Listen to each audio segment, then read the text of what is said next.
గురూజీ 72 గంటల్లోనే ఫోన్ లోని అద్భుతమైన జ్యోతిష్య పరిష్కారం చూపిస్తారు. నమ్మండి, నమ్మకపోండి, ఇది నిజం. శ్మశాన కాళి రుద్ర చౌడీదేవి ఆరాధకులు నంబర్ 1 వశీకరణ స్పెషలిస్ట్.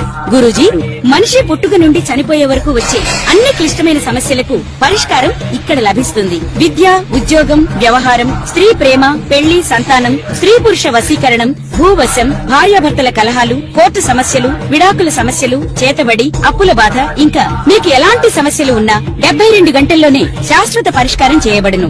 నమస్తే, శ్రీ మాత్రే నమః, శ్రీ గురుభ్యో నమః. మనం ప్రతిసారి అంటే నేను చర్చించే ప్రతిసారిని యోగాల గురించి చెప్తూ ఉంటాను. ఏ సమయంలో ఏ యోగాలు పడతాయి, ఆ యోగాలు ఏ ఏ గ్రహాల ద్వారా మనకి అనుకూలిస్తాయి, ఆ గ్రహాల వల్ల ఆ యోగాల వల్ల దేశకాలమాన పరిస్థితులు ఎలా ఉంటాయి, దాంతో పాటుగా మేషాది ద్వాదశ రాశుల వారికి ఎలాంటి ఫలితాలు, మిశ్రమ ఫలితాల, శుభ ఫలితాల, మంచి ఫలితాల, చెడు ఫలితాల, ఇలాగా నేను ఎప్పుడూ మీకు మీ ముందుకు ప్రతిసారి ఒక్కొక్క యోగాన్ని తెచ్చిస్తుంటాను. అయితే ఇప్పుడు నేను మీకు అందించే ఒక బ్రహ్మాండమైన యోగము, మహారాజ యోగము, అది ఎవరిస్తున్నారు అంటే కనుక మన శని భగవానుడండి. 30 ఏళ్ల తర్వాత జూలైలో 2025 జూలై 13వ తారీఖు నుంచి శని భగవానుడు మనకి ఇబ్బంది పెట్టడమే కాదు, దానితో పాటు మనకి మహారాజ యోగాలను కూడా కలగజేస్తాడు అనమాట. అయితే ఈసారి ఈ సంవత్సరము 25లో జూలై నెలలో మనకి శని భగవానుడు ఇచ్చే అపురూపమైన మహారాజ యోగము పట్టబోతోంది. అయితే ఇది ఎక్కడ ఎలా పడుతోంది అనే వివరంలోకి వెడితే కనుక శని తిరోగమనంలో అంటే రిట్రోగ్రేట్ అవుతున్నప్పుడు ఏర్పడే ఈ అరుదైన రాజయోగము, ఈ రాజయోగము మనకి మీనరాశిలో తిరోగమనం చెందుతున్నాడు. ఎప్పుడైతే ఈ మీనరాశిలో తిరోగమనం చెందుతున్నాడో ఇదే సమయంలో మనకి శని చతుర్దృష్టి మనకి ఏ రాశి మీద పడుతోంది అంటే మిథున రాశి మీద, బృహస్పతి మీద పడుతోంది. అంటే మిథున రాశిలో అప్పటికే బృహస్పతి ఉండడం వల్ల ఆ శని భగవానుడి యొక్క దృష్టి, ఆ చతుర్దృష్టి ఈ బృహస్పతి మీద పడుతోంది. అయితే దీనితో పాటు ఇదే సమయంలో రాహు కుజులు షడష్టక యోగంలో ఉన్నారు. మనకి జూన్లో మొదలైంది కదా షడష్టకము, ఆ షడష్టక యోగం ఇప్పుడు కంటిన్యూ అవుతోంది. అది కూడా ఒక అరుదైన రాజయోగం అన్నమాట. అయితే ఈ శని బృహస్పతి దృష్టి యొక్క సంయోగంతో రాజయోగాత్మక పరిణామాలను ఇస్తోంది. ఇన్ని మంచి గ్రహాలు ఈ సమయంలో మనకి శుభ ఫలితాలను ఇచ్చేందుకు ఏర్పాటవుతోంది. అయితే ఎవరెవరికి శుభ ఫలితాలు ఎలా ఉండబోతోంది అంటే కనుక ఇది ఒకసారి మీకు గతంలో చూసుకున్నట్టయితే 1995, 96 ఆ సమయంలో ఇలాంటి శని భగవానుడు ఇచ్చే ఒక అరుదైన మహారాజ యోగం ఏర్పడింది. మళ్ళా 30 సంవత్సరాలకి మనకి జూలై నెలలో ఏర్పడబోతోంది. అయితే ఈ ఏర్పడడానికి మనకి దేశకాలమాన పరిస్థితులు నేను ఎప్పుడు ప్రస్తావిస్తూ ఉంటాను, ఒక మనుషులకి రాసులకి కాకుండా దేశకాలమాన పరిస్థితుల్లోనూ దేశ రక్షణ విభాగము, రాజకీయ విభాగము, ఇలా ఆర్థిక విభాగము, న్యాయ విభాగము, ఇలా ప్రతి ఒక్క అంశంలోనూ కూడా ఈ యొక్క గ్రహాల యొక్క ఫలితాలను మనం తెలుసుకుంటూ ఉంటాము. ఆ గ్రహాల ఫలితాలే ఒక్కొక్కసారి మనకి దేశం మీద, రక్షణ వ్యవస్థ మీద, ఇలాగా ప్రమాదాలు, అదృష్టాలు ఇలాంటి వాటి మీద కూడా పడుతూ ఉంటుంది అనమాట. అయితే ఇలాగా పడడం వల్ల కొన్ని గ్రహస్థితులు మీకు ఇప్పుడు సవివరంగా తెలియచేస్తాను. ఒకటి, శని గ్రహము మనకి మీనంలో తిరోగమనంలో జరుగుతోంది. అయితే దీని యొక్క ఫలితం ఎలా ఉంటుంది అంటే కనుక విశేషమైన ఫలితము ధర్మము, త్యాగము, సేవా ధోరణిలో ఉండబోతోంది. తర్వాత బృహస్పతి మిథున స్థానంలో అంటే మిథునంలో ఉన్నాడు. దీనివల్ల ఏంటంటే జ్ఞానము అంటే ప్రతి ఒక్కళ్ళకి ఇంటెలిజెన్స్, నాలెడ్జ్, జ్ఞానంతో పాటు కమ్యూనికేషను, విద్యా వ్యవస్థను వృద్ధి చేసేందుకు ఉపయోగపడుతోంది. దీంతో పాటు కుజ రాహులు అంటే రాహు కుజ గ్రహాలు షడష్టకంలో కర్కాటక కుంభంలో ఉన్నారనమాట. అయితే వీరిచ్చే ఫలితాలు ఎలా ఉంటున్నాయి అంటే కనుక ఆందోళనగాను, తర్వాత అస్థిరత్వంగాను ఉండబోతోంది. అంటే ఈ వీరి యొక్క ఫలితాలు ఒక్కొక్క దానికి ఒక్కొక్కలా ఉంటాయి. అయితే మరి బుధుడు సూర్యుడు ఏమిస్తున్నారు అంటే కనుక మిథునంలో ఈ బుధ సూర్యుడు మిథునంలో మనకి జూన్ 15 నుంచి స్థానాలు మారారు. అయితే ఈ మారడం వల్ల రాజకీయంలో ఎక్కువగా కొంత జోక్యం కలగజేసుకోవడము, రాజకీయంలో ఒక స్థిరత్వం లేకపోవడము, ఇలాంటివన్నీ గోచరిస్తున్నాయి. ఇది గ్రహాల యొక్క స్థిరత, వాటి ఇచ్చే విశేషము. అయితే మరి దేశకాల సామాజిక పరిస్థితుల గురించి ఎలా ఉండబోతున్నాయి అంటే కనుక ముందుగా రాజకీయ మార్పులు ఎలా ఉండబోతున్నాయి చూద్దాము. అయితే ఇవి పంచాంగ పరంగా చెప్పేవే, తర్వాత పంచాంగ శాస్త్రం, జ్యోతిష శాస్త్ర పరంగా చెప్పేవే తప్ప ఏదో ఊహించి కల్పించినవి మాత్రము కాదు, గమనించగలిగినది. అయితే రాజకీయ పరంగా పెద్ద పెద్ద స్థాయిలో పార్టీల్లో మార్పులు వస్తాయి, నాయకత్వాలలో కూడా మార్పులు చోటు చేసుకునే అవకాశాలు కనబడుతున్నాయి. దీంతో పాటు కొన్ని రాష్ట్రాల్లో అన్ఎక్స్పెక్టెడ్ రిజిగ్నేషన్స్ కానీ, ఎలియన్సెస్ అంటే కొన్ని అనుకోని పరిస్థితులు కానీ తల ఎత్తే అవకాశాలు కనబడుతున్నాయి. తర్వాత నూతన రాజకీయ యజ్ఞము మళ్ళా తిరిగి మొదలయ్యే అవకాశం కనబడుతోంది. యువ నాయకులకు ఇది చాలా చక్కని సమయము. ఎవరైనా కొత్తగా పార్టీల్లోకి రావాలన్నా, రాజకీయ రంగంలోకి రావాలన్నా ఇది మంచి సమయము. ఆ దిశగా ప్రయత్నాలు చేసుకోండి. అయితే కొన్ని పాత రాజకీయ పార్టీల్లో కొంత అస్థిరత ఏర్పడే అవకాశం కనబడుతోంది.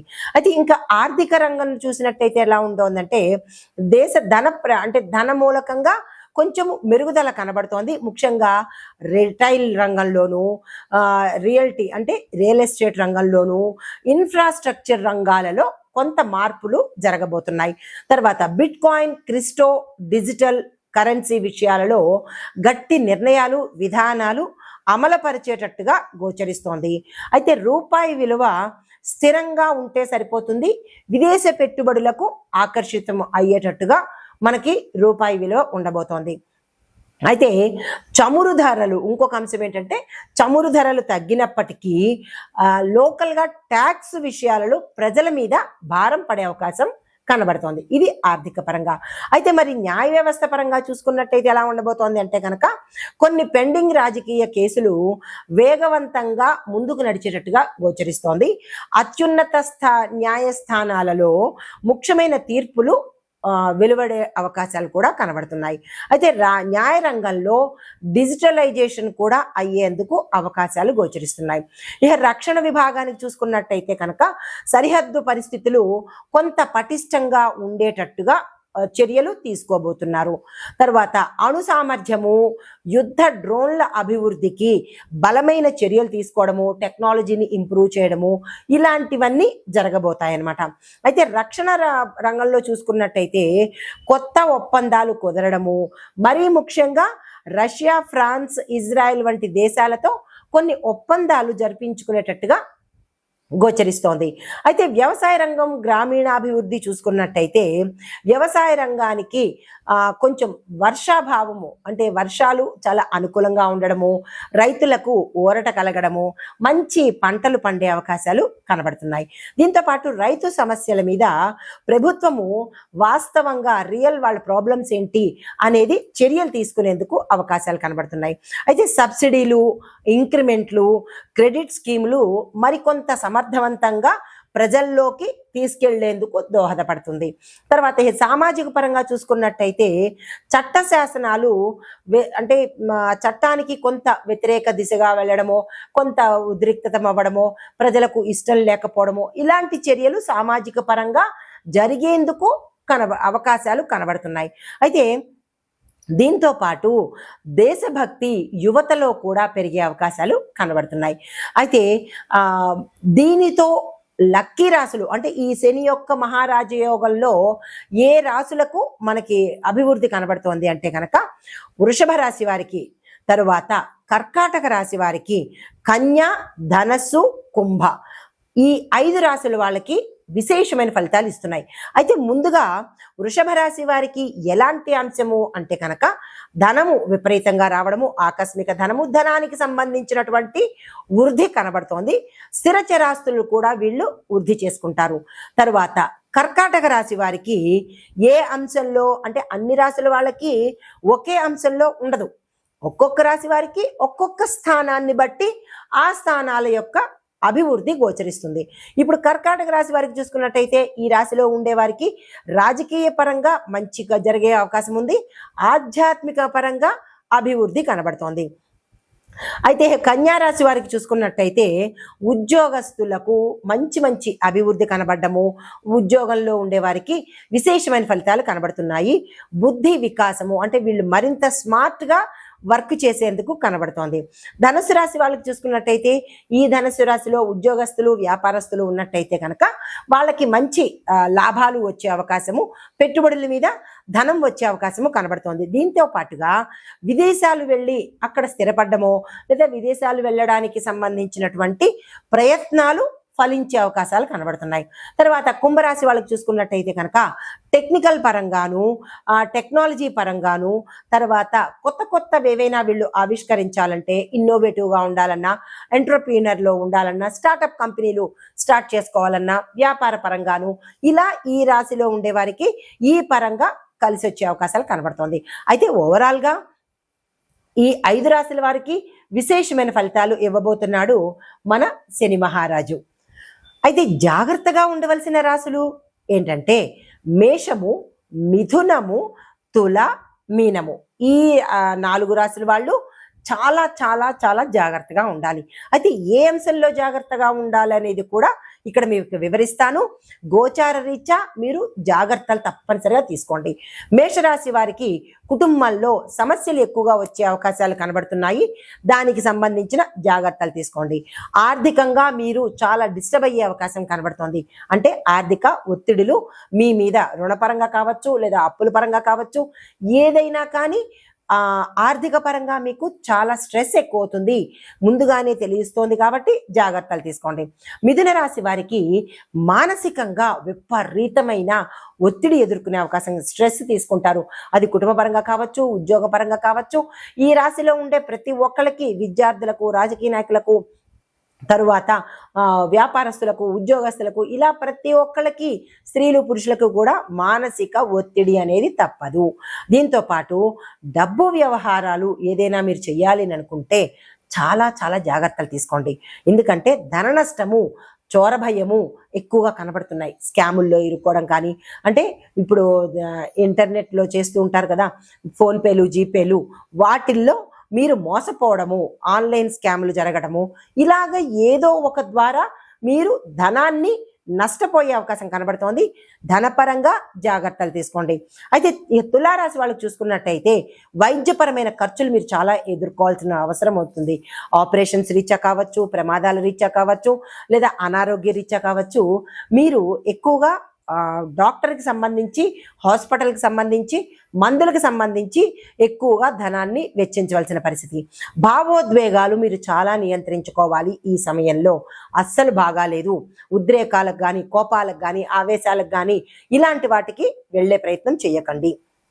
ఇక మీనరాశి వారికి చూసుకున్నట్టయితే శని భగవానుడు మీ రాశిలోనే తిరోగమనం చేస్తున్నాడు.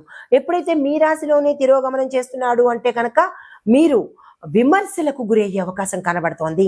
అది మీ ఉన్న స్థానంలో కావచ్చు, లేదా సంఘంలో కావచ్చు, మీ ఇంట్లో కావచ్చు, మీ స్నేహితుల్లో కావచ్చు, ఎక్కడ ఉన్నా మీరు విమర్శలకు ప్రథమ స్థానం తీసుకునేవారు అవుతారు. చాలా జాగ్రత్తగా ఉండండి. అయితే కోల్పోయిన అవకాశాలు ఏవైనా ఉంటే కనుక అవి తిరిగి మళ్ళా మీ దగ్గరికి వచ్చే అవకాశం కనబడుతోంది. వాటిని అందుకునే ప్రయత్నం చేయండి. అయితే లాభపడే రాశులు చెప్పాను. ఇప్పుడు జాగ్రత్తగా ఉండవలసిన రాశులను కూడా, ఏ అంశంలో జాగ్రత్తగా ఉండాలో కూడా మీకు సవివరంగా తెలియచేశాను. అయితే పరిహారాలు, సూచనలు ఏం తీసుకోవాలి అనేది చివరలో చెప్తాను. నమస్తే. తదుపరి రాశి ధనస్సు రాశి. ఈ రాశి వారి యొక్క గ్రహస్థితి శని భగవానుడు 4వ స్థానంలోను, బృహస్పతి 7వ స్థానంలోను సంచారం చేస్తున్నారు. అయితే ఈ సంచార ఫలితాలు విద్యార్థులకు ఎలా ఉండబోతున్నాయి అంటే, విదేశాలు వెళ్ళి చదువుకోవడానికి వీళ్ళకి మార్గము ఏర్పడుతుంది. గతంలో వదిలేసిన ప్రయత్నాలన్నీ ఇప్పుడు సక్సెస్ అయ్యి వాళ్ళకి పిలుపు వచ్చే అవకాశం కనబడుతోంది. దీంతో పాటు ఎవరైనా ఏదైనా ఇంటర్వ్యూలకు వెళ్ళాలన్నా చదువుకోవడం కోసం కానీ, క్యాంపస్ ఇంటర్వ్యూలకు కానీ, లేదా విదేశ విద్యల్లో వాళ్ళు ఏదైనా మిమ్మల్ని మాక్ ఇంటర్వ్యూ తీసుకోవడం కానీ, లేదా ఫోన్ ఇన్ లైవ్ తీసుకోవడం కానీ, ఇలాంటి ఏవైనా మీకు జరుగుతుంటే కనుక అందులో మీరు సక్సెస్ సాధిస్తారు. అయితే ఉద్యోగస్తులకు చూసుకున్నట్టయితే కనుక వ్యాపార భాగస్వామ్య సంబంధిత లాభాలు చాలా ఎక్కువగా కలిసి వచ్చేటట్టుగా కనబడుతోంది. ఆ దిశగా ప్రయత్నాలు చేసుకోండి. అయితే ఆర్థిక పరంగా చూసుకున్నట్టయితే కనుక స్థిరచరాస్తులు కొనుక్కునే అవకాశము, భూమి కావచ్చు, ఇల్లు కావచ్చు, ఇలా ఏదైనా స్థిరంగా ఉండేవి కొనుగోలు చేసే ప్రయత్నాలు జరుగుతాయి. అవి మీకు సక్సెస్ అవుతాయి కూడా. అయితే పాత బకాయిలు కూడా, గతంలో మీకు రావాల్సిన బాకీలు, మొండి బాకీలు ఇప్పుడు వసూలయ్యే అవకాశం ఎక్కువగా కనబడుతోంది. అయితే ఆరోగ్యపరంగా చూసుకున్నట్టయితే ఛాతికి సంబంధించి, ఊపిరితిత్తులకు సంబంధించిన సమస్యలు ఎక్కువగా వచ్చే అవకాశం ఉంటుంది. చాలా చాలా చాలా జాగ్రత్తలు తీసుకోవాలి. అంటే హార్ట్కి సంబంధించి, లంగ్స్కి సంబంధించి కూడా గతంలో ఇలాంటి ప్రమాదాలు, ఇలాంటి అనారోగ్య స్థితి ఉన్నవారు జాగ్రత్తలు తీసుకోండి. లేదా కొత్తగా యూత్ కానీ, లేదా మిడిల్ ఏజ్ వాళ్ళు కానీ, లేదా పెద్దవాళ్ళకి కానీ ఏమైనా ఛాతి నొప్పులు కానీ, లేదా ఊపిరి తీసుకోవడం కష్టంగా అనిపించడం కానీ, ఇలాంటివి ఏమైనా మీకు కనిపిస్తే వెంటనే నెగ్లెక్ట్ చేయకుండా డాక్టర్ దగ్గరికి వెళ్ళే ప్రయత్నం చేసుకోండి. అయితే కుటుంబపరంగా చూసుకున్నట్టయితే ఇంట్లో శుభకార్యాలు చేస్తారు, గృహప్రవేశాలు చేస్తారు, అంటే కొత్తగా ఇల్లు కొనుక్కుంటారన్నమాట. దానికి సంబంధించిన ప్రయత్నాలు ఈ సమయంలో తక్షణమే చేసుకోండి. శుభకార్యాలు చేసే అవకాశాలు చాలా ఎక్కువగా కనబడుతున్నాయి. అయితే రాజకీయ పరంగా చూసుకున్నట్టయితే చురుగ్గా మీరు రాజకీయంలోకి రాబోతున్నారు. మీరు చేసే స్థానాల్లో చురుగ్గా యాక్టివ్గా ఉండబోతున్నారు. బలమైన భాగస్వామ్యాలు మీకు ఇక్కడ కలిసి వచ్చే అవకాశం కనబడుతోంది. అయితే మీకు చెప్పదగిన పరిహారము, ఆదివారం రోజు పూర్తిగా ఉపవాసం ఉండి మద్యము, మాంసము లేకుండా బ్రహ్మచర్యం పాటించుకుంటూ, సాయంత్రం రోజు అంటే ఉదయమంతా ఇలా నిష్టగా ఉండి, సాయంత్రము నవగ్రహ ఆలయంలో లేదా గురు సంబంధిత ఆలయాలలో గురు పూజ చేయించుకుని పసుపును దానంగా ఇవ్వండి యథాశక్తి. స్తోమత కలిగిన వాళ్ళు కేజింపావు అలా ఇచ్చుకోండి. మాకు స్తోమత లేదు, మరి అతి పేదవాళ్ళము అని అనుకున్న వాళ్ళు 100 గ్రాములు కానీ, పావు కేజీ కానీ దానంగా ఇచ్చుకున్నట్టయితే గురు సంబంధిత దోషాల నుంచి గోచారరీత్యా తొలగించుకోబడతారు. సానుకూలమైన ఫలితాలు పొందుతారు. నమస్తే. అయితే ఇప్పుడు ఈ మేషాది ద్వాదశ రాశుల వారికి ఈ శని తిరోగమనంలో మీరు ఏం చేసుకోవాలి, మీ యొక్క బాధలకు ఎట్లాంటి మంత్రం చదువుకోవాలి అనేది ఈ 12 రాశుల వారికి ఒక్కొక్క రాశికి ఇస్తున్నాను. ధనస్సు రాశి. ఈ రాశి వారికి ఈ శని తిరోగమన సమయంలో నేనిచ్చే ప్రత్యేకమైన మంత్రము ఓం హం శనేశ్వరాయ నమః. దీన్ని 108 సార్లు తప్పనిసరిగా చదువుకోండి. అయితే దీనివల్ల లాభం ఏంటంటే కుటుంబ శాంతి, ఇంటికి శాంతి, స్థిరాస్తి యోగము, గృహారంభ ఫలితము.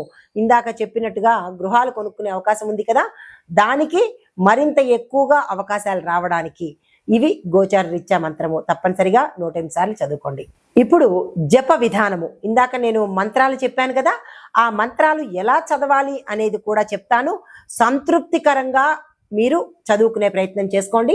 తద్వారా లాభాలు పొందాలని ఆశిస్తూ మీకోసం అయితే ప్రతిరోజు ఆదివారం రోజు బృహస్పతి కోసము, అంటే గురువు కోసం చేయవలసిన రోజు ఆదివారము, శని భగవానుడి కోసం చేసే మంత్రము శనివారం రోజు చేసుకోండి. 2వ నియమము 108 సార్లు జపించడం ఉత్తమము. అయితే మాల ద్వారా కానీ లేదా ధ్యానం ద్వారా కానీ మంత్ర జపం చేసుకోవాలి. ఎలా పడితే అలాగా, ఎక్కడ పడితే అక్కడ కాదు, చాలా నిష్ఠతో చేసుకోండి. 3వ నియమము నల్ల వస్త్రధారణ, బ్లాక్ కలర్ వేసుకొని శనివారం రోజు శని భగవానుడికి పసుపు రంగు వస్త్రధారణ చేసుకొని గురువారం రోజు గురువుకి చేసినట్టయితే కనుక శుభప్రదము. నమస్తే.